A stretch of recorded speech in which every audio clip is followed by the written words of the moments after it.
Oh, brilliant. How lovely to have drums drumming us into the Sustain Annual Conference for 2021. Welcome, welcome, welcome to everybody. I believe there are a couple of hundred people joining us already and many more to come. So I am here to say welcome.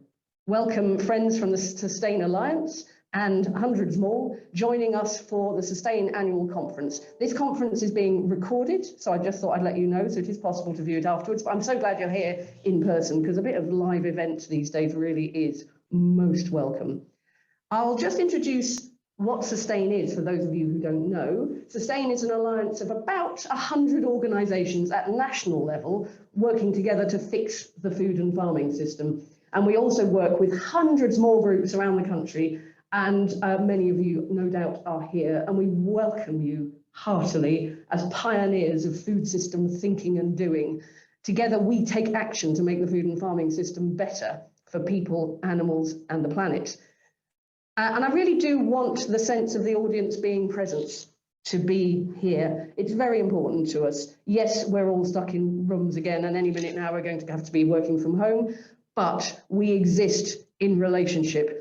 And to be present, we've got a Q&As section of your screen. You'll be able to find it, and you're able to put questions into there, and then you can also vote them up if you want them to be asked. So please do interact with us in that way. One of the other things, and I'll keep on repeating this during the afternoon, is that we would really love you to help us to press the government to have better standards for food and farming in public sector procurement. So we'll say that a few times because there is a live e-action going on at the moment, and the more the merrier for people to take part. So, to the business of the day. My name is Kath Dalmeny. I'm Chief Executive of Sustain, and I always feel very privileged to be sitting here. I do so on behalf of the dream team of Sustain colleagues who put together today's event and have been working so amazingly over the past year. Truly, truly a dream team. This conference is about looking forward, thinking about what we can win together when we work in alliance, and how to keep food on the political plate, because it's been on the political plate like nobody's business this year, so we really need to keep it there. And we are here to look forward, but I will take a few moments to look back over the past year, because part of the point of the annual conference is also to help us reflect, take stock, and then come out really strongly.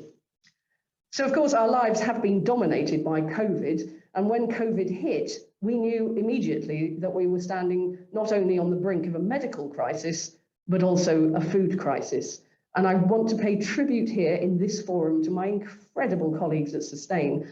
We swung into action to reorganize our whole organization, what we were doing, how we were doing it, moving into working from home and all those things. But we were there and fighting immediately to address the food poverty, the food supply chain disruption that was every bit as part of COVID as the medical emergency itself. And we needed to keep food on the political agenda throughout that process.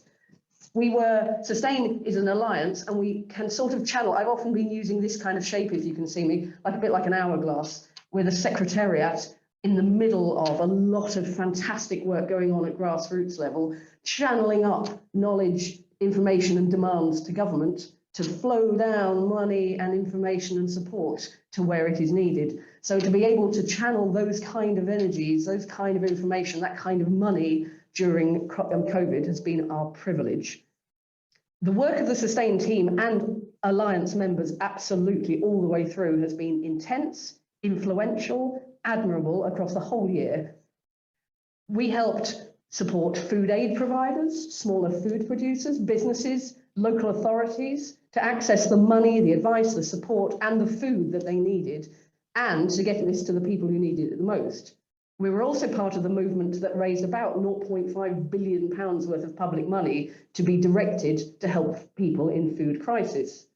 As Sustain, we helped, for example, UNICEF give out about £700,000 to local communities. And memorably, just between you and me, Jacob Rees-Mogg said that UNICEF's intervention in UK hunger was, well, I can't quote him exactly, but it was the equivalent of something like calling it ye political acti. Too right, mate. Hard times require bold action, and this year, for the first time, Sustain also participated in legal proceedings against government for failing to extend free school meal provision for hungry children during the school holidays. That was a campaign that was memorably won with a winning kick from Premier League footballer Marcus Rashford, and also many of our colleagues working in the background, for example, the Jamie Oliver team, Food Foundation, and many more. Fantastic. We have to put food on the political plate, and it has to stay there.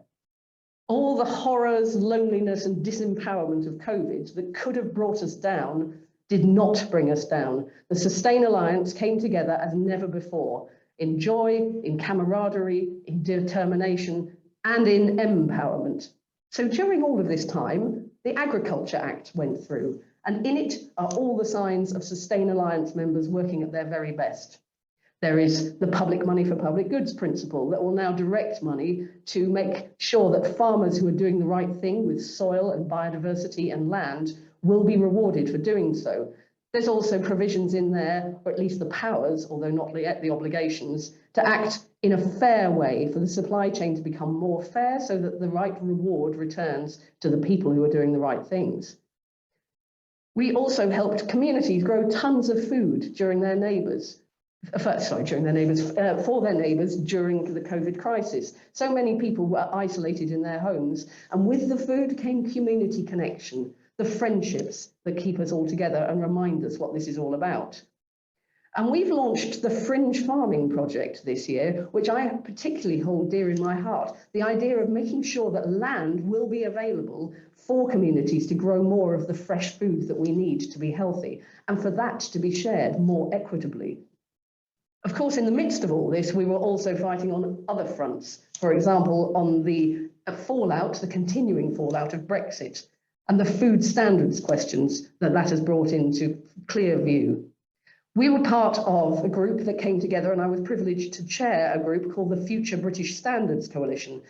This was attempting to bring into the public domain huge questions about what will happen when we open up our food and farming system to international trade. What standards will we be working to? And I'm very proud of the way that our team has managed to put very, very important issues such as children's health, labelling, country of origin questions, antibiotics in the food system, pesticides, putting that onto the political plate in the questions about how we will agree trade standards and to what extent our elected representatives will be able to scrutinise those trade deals as they come through. And then, of course, right throughout this year, the wonderful Henry Dimbleby has been developing the National Food Strategy. He and his team have been keeping that drumbeat, I'm glad we started with the drumbeat, keeping that drumbeat going throughout the year, saying we need to put food onto the political plate, keep it there, because there are issues that we cannot address unless we have the powers and the obligations and the accountability to do so. Never before has it been more clear that we need legislation. Food standards are upheld in law. Law tells us how much meat should be in a sausage, how it should be labelled, how it should be marketed and sold. But action to address the impact of our food and farming is not upheld in law. I'll repeat that. Action to address the impact of our food and farming is not upheld in law currently. We could do something about that, and the time is right for that to happen. Dietary impact, climate impact, biodiversity impact, workers' wages, the conditions in our food and farming system for the people who provide our food. All of these things could be dealt with in legislation. So we are here today to say, let's keep our eyes firmly on that prize. We cannot do this job without the powers, the accountability, the chance to say to government, you really need to do this. During COVID, we were handicapped by the fact that we did not have the right to food in UK law, for example. We had to fight like hell to get food delivered to the people who needed it, the money to the people who needed it in the times of national crisis. This really revealed to us why it is so important that food systems thinking now needs to be embodied in law. And this is our best chance. Yes, within our movement, we might not think that the proposals that are put forward in the National Food Strategy cover everything that we might like them to, but no single document will do so. Let us put our first foothold into that arena and make our politicians keep on seeing food as a serious issue. Food and farming need to be supported in the right way that is good for our health, for our animals and for the planet. Never before has that been so clear. And never before have we been so disappointed either when we see our politicians, our international leaders meeting at COP26 and not talking about food and farming at all. So we need to keep it on the political agenda and make sure that it's, as my previous boss would have said, Jeanette Longfield, who I always like to remember at such times, she said, we need to write it into people's job descriptions. They need to know when they get up in the morning that food and farming is part of their agenda for the day, the life